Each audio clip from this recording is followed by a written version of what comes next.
All right, guys, it is Monday, so you know what that means. We are back in it with the tale of Despereaux. So we are on chapter 18. Says, Riscuro went as Botticelli told him he must, to torment the new prisoner and to take the red cloth from him. The man was sitting with his legs stretched out straight in front of him, chained to the floor. The red cloth was still draped over his shoulders. Despereaux squeezed through the bars and crept slowly over the damp, weeping stones of the cell floor. When he was close to the man, he said, "Ah, welcome, welcome. We are delighted to have you." The man lit a match and looked at Riscuro. Riscuro stared longingly into the light. "Go on," said the prisoner. He waved a hand in the direction of Riscuro, and the match went out. "You're nothing but a rat." "I am," said Riscuro. "Exactly that, a rat. Allow me to congratulate you on your very astute powers of observation." "What do you want, rat?" "What do I want? Nothing. Nothing for my sake, that is. I have come for you. I have come to keep you company here in the dark." He crawled closer to the man. "I don't need the company of a rat. What about the solace a sympathetic ear can provide? Do you need that? Huh? Would you like to confess your sins? To a rat? You're kidding, you won." "Come now," said Riscuro. "Close your eyes. Pretend that I am not a rat. Pretend that I am nothing but a voice in the darkness, a voice that cares." The prisoner closed his eyes. "All right," he said. "I'll tell you. But I'm telling you because there ain't no point in not telling you. No point in keeping secrets from a dirty little rat. I ain't in such a desperate way that I need to lie to a rat." The man cleared his throat. "I'm here for stealing 6 cows, 2 jerseys, and 4 Guernseys. Cow theft. That's my crime." He opened his eyes and stared into the darkness. He laughed. He closed his eyes again. "But something else I done many years ago. Another crime. And they don't even know about it." "Go on," said Riscuro softly. He crept closer. He allowed one paw to touch the magical red cloth. "I traded my girl, my own daughter, for this red tablecloth, and for a hen, and for a handful of cigarettes." Said Riscuro. He was not alarmed to hear of such a hideous thing. His parents, after all, had not much cared for him, and certainly, if there was any profit in it, they would have sold him. And then, Botticelli Rimorso, one lazy Sunday afternoon, had recited from memory all the confessions he heard from prisoners. What humans were capable of came as no surprise to Riscuro. "And then," said the man.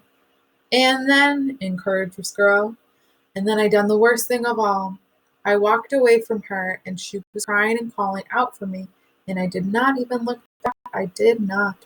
Oh, Lord, I kept walking." The prisoner cleared his throat. He sniffed. "Ah," said Riscuro. "Yes, I see." By now he was standing so that all 4 of his paws were touching the red cloth. "Do you find comfort in this cloth that you sold your child for?" "It's warm," said the man. "Was it worth your child?" "I like the color of it." "Does the cloth remind you of what you have done wrong?" "It does," said the prisoner. He sniffed. "It does." "Allow me to ease your burden," said Riscuro. He stood on his hind legs and bowed at the waist. "I will take this reminder of your sin from you," he said. The rat took hold of the tablecloth in his strong teeth and pulled it off the shoulders of the man. "Hey, see here, I want it back." But Riscuro, reader, was quick. He pulled the tablecloth through the bars of the cell, whoosh, like a magic trick at first. "Hey," shouted the prisoner, "bring that back. That's all I got." "Yeah," said Riscuro, "and that is exactly why I must take it." "You dirty rat," shouted the prisoner. "Yeah," said Despereaux, "that is right. That is most accurate." And he left the man and dragged the tablecloth back to his nest and considered it. What a disappointment it was. Looking at it, Riscuro knew that Botticelli was wrong. What Riscuro wanted, what he needed, was not the cloth, but the light that had shone behind it. He wanted to be filled, blinded again with light. And for that, reader, the rat knew that he must go upstairs. Chapter 19.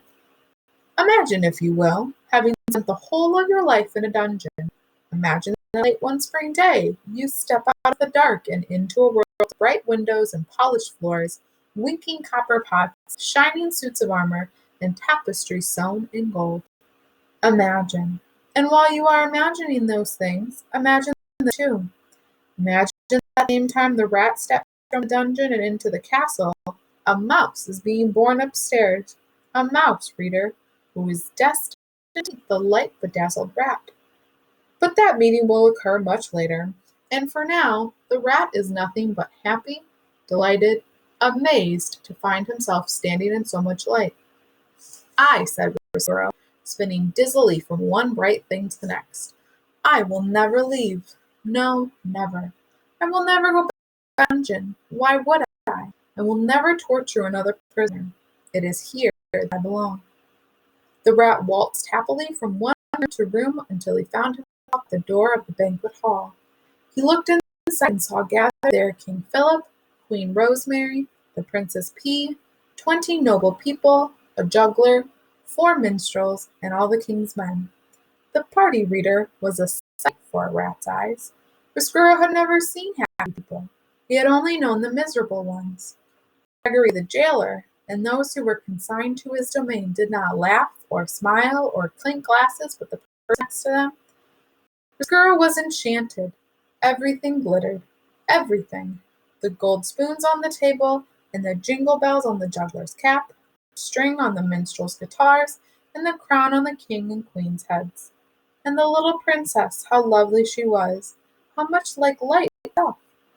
Her gown was covered in sequins that winked and glimmered at the rat, and when she laughed often. Everything around her seemed to glow brighter.